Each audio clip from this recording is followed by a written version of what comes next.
Shri Swami Samarth Maharashtrian dish या YouTube channel आपलं स्वागत। आज आपण उपवासाची रताळ्याची खीर बनवणार आहे। रताळ्याची खीर बनवण्यासाठी साहित्य: काजू घेतलेत, बदाम घेतलेत, रताळे घेतलेत, इलायची, मिल्क पावडर, साखर।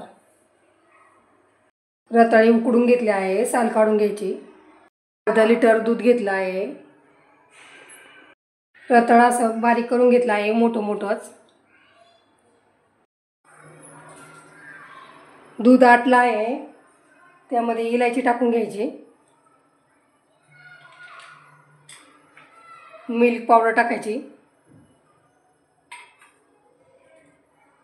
साखर टाकायची।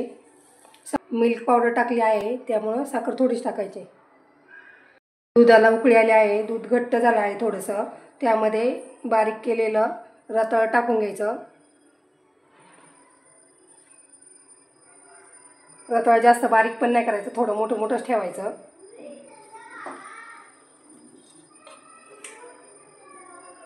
हलवून घ्यायचं।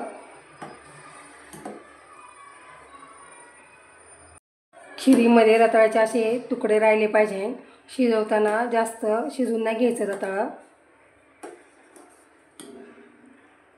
खीर तयार झाली आहे। 1 चमचा तूप टाकून घेतला आहे, त्यामध्ये काजू टाकायचे, बदाम टाकायचे। गॅस बंद करायचा, हलवून घ्यायचा।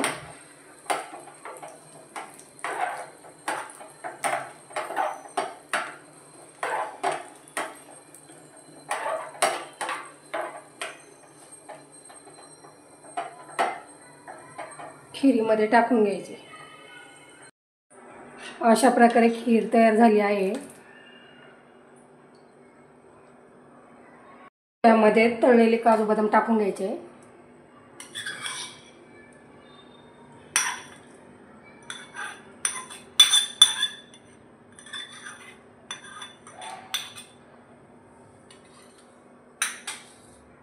उपवासाची रताळ्याची खीर तयार झाली आहे। रेसिपीला लाईक, शेअर, सबस्क्राईब करा।